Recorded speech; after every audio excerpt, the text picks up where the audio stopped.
Masvidal, Diaz. Pay-per-view June 1st, baby. Let's go. Pull up. Pull up. Pull up. Let's go. Let's go. Let's go. Let's go. Ya tú sabes, hermano. Violencia. Violencia. Un hombre muerto caminando. El tipo ni habla español. Un hombre muerto caminando. Mírenlo bien porque va a morir. Dade County, where you at? Dade County, y'all. Hey! Nate Diaz in the building! Whoa!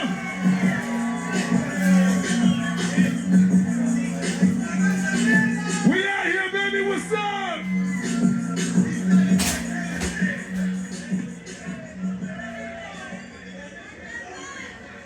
Nate Diaz, welcome to Miami, sir. Thank you. We're going to speak again with both main eventers in a second, but this fantastic card, Saturday, June 1st, has already had some very exciting featured preliminary bouts announced. And one of those that will be in chief support of the main event will feature former UFC lightweight champion Anthony Pettis against that gentleman on the end of the table representing Stockton, California, an MMA veteran of 17 pro fights, who's put together a 5-1 pro boxing record, including a 5-fight win streak, Chris Avila. And Chris, it's a big opportunity for you as well. Put that 5-fight win streak on the line in boxing against Anthony Pettis. What does this fight, this opportunity mean to this new combat turn you've made into boxing? It's good. I'm coming here to represent my team and put it down and get the victory. It's good. Well, speaking of that victory, Chris, how do you beat Anthony Pettis on June 1st? Let my boxing skills do its thing, and yeah, it's good. I'll do my thing. Best of luck to you, Chris, for sure. Our teams have been assembled here and representing, of course, Team Jorge Masvidal, a well-known Las Vegas-based boxing trainer who's worked with some of the biggest names in boxing and mixed martial arts, from heavyweight champions like Tyson Fury and Andy Ruiz to UFC champion Brandon Moreno. Jorge Capetillo representing Team Masvidal. Oye, un latino como nosotros, ponga sus manos duras y fuertes porque este hombre trabaja durísimo, coño. Recíbanlo con amor, coño. Pinga, ahí, dale. Coach Capetillo, Jorge's been putting in the work the last 4 months in Las Vegas to prepare for this fight. How hungry is this man to make the same kind of noise in a boxing ring that he's done for decades in MMA? Oh, 100%. He's the man that day by day wants to improve, wants to develop, and he puts his heart, his passion, always putting all this ethic, all his passion to develop on the boxing so he can display and perform in a fashion way in June 1st. And next to you, of course, a man known in MMA circles for a long time as the striking coach at the world-famous American Top Team Gym in South Florida. Put your hands together.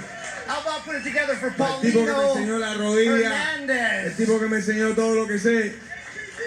And if we can get Coach Capetillo to translate once more for Coach Hernandez. We don't need translation in Miami, man. You've worked with Jorge for a long time. What makes this man such a dangerous striker that crosses any combat barrier? Backyards, MMA, and boxing. Primeramente, déjame darle un saludo a la comunidad cubana que se encuentra aquí. Nosotros representamos a la comunidad cubana de Patria y Vida y abajo el comunismo y no a la dictadura castrista. Cambiando de tema, hablando ya de la cosa del deporte, el Jorge es una persona que tiene, cuando entrena, tiene instintos de técnicas de buscar el knockout. Entonces, él siempre entrena, prepara las acciones para poder utilizar golpes donde termina el oponente. Creo que esa es su mayor virtud.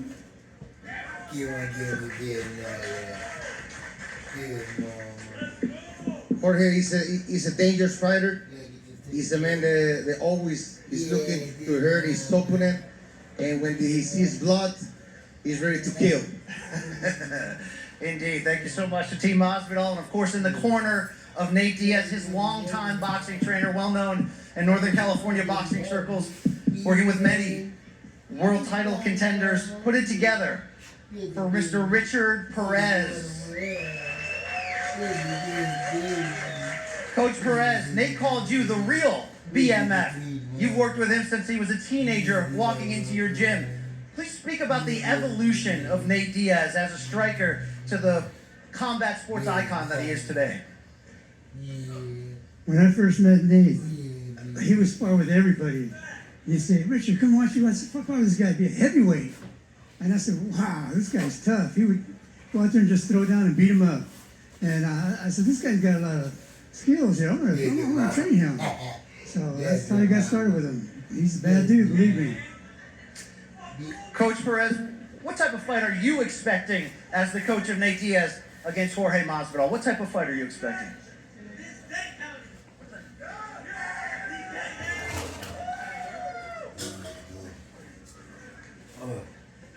Well, Jorge, he's I give him a C average. I mean, he doesn't really box. You know, he learned in the backyard, you know, boxing, and Nathan didn't.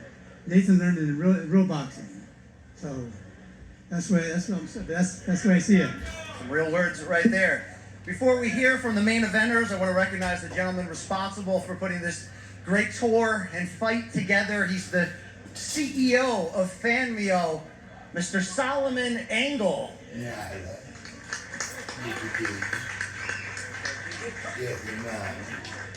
And now our main eventers. Known for his relentless pursuit of violence, representing proudly his native Miami, this man reached superstardom in 2019, becoming the consensus fighter of the year, scoring the fastest knockout in UFC history. And against Nate Diaz in November of 2019, capturing right there that BMF inaugural championship. He also is 1-0 in his own professional boxing career as he enters his second fight. Jorge Masvidal.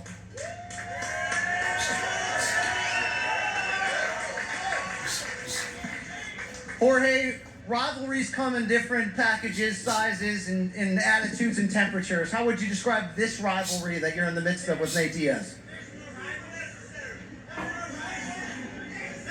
I let my people answer. You heard him right there.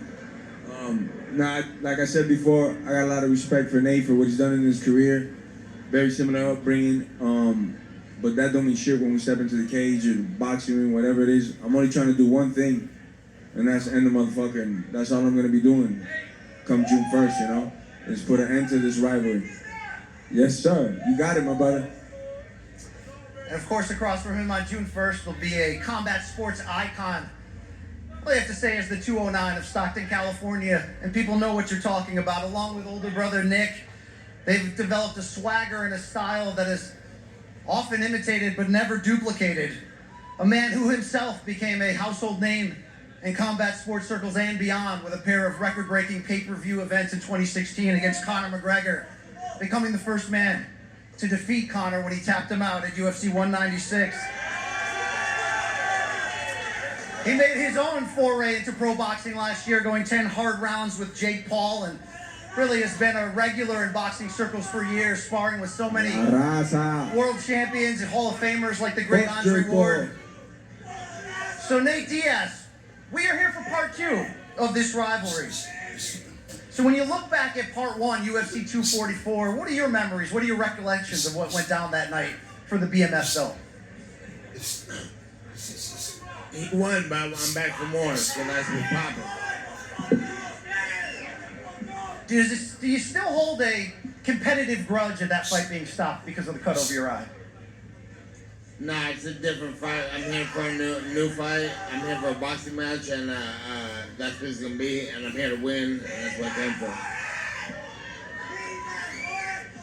Nate, we were in New York last night. It felt like a Nate Diaz crowd. Now you're in the backyard of Jorge Masvidal. How have you found Miami so far? Is Miami your type of town? Yeah, it's dope here.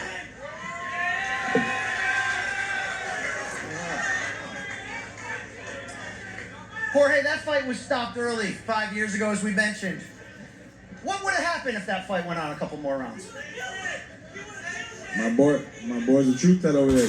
You saying it stopped it early. In my opinion, that medical professional did his job, you know? It ain't my fucking job to call fights. It's my job to throw as much heat as I can until somebody sees it too damn much, you know? So, in my book, was it stopped early? Hell no. Would I have liked it to continue? Hell yeah, because I'm a fighter, I'm a dog. And I want that dog in front of me not breathing after we're done competing, you know? But no way, shape, or form was it stopped early, you know? And like we said earlier, por la raza, para toda mi gente latina, let go. Jorge, you're a two-time UFC title challenger, the inaugural BMF champion.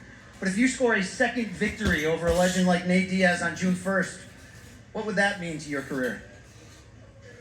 Definitely mean a lot, man. Nate's done a lot of great shit in his career, and my favorite thing about him is that he's a warrior. That he goes out there and he fucking puts it all on the line every time. I don't think he's the best athlete. I don't think he's the best technical guy, but he's one of the biggest dogs that ever stepped in the cage, and it's definitely a badge of honor to take somebody on like that, just willing to put it on the line. That being said, like I always say, I'm getting my hand raised June 1st. Yes, sir. Nate, Jorge had a lot of words this week about the negotiations, the behind the scenes. He claims you turned down fighting here in Miami. Is there any truth to that? I was down for wherever, but I said I'd rather fight in Cali, and they made it happen in Cali, so that's what happened. You expect to have a home crowd advantage come June 1st?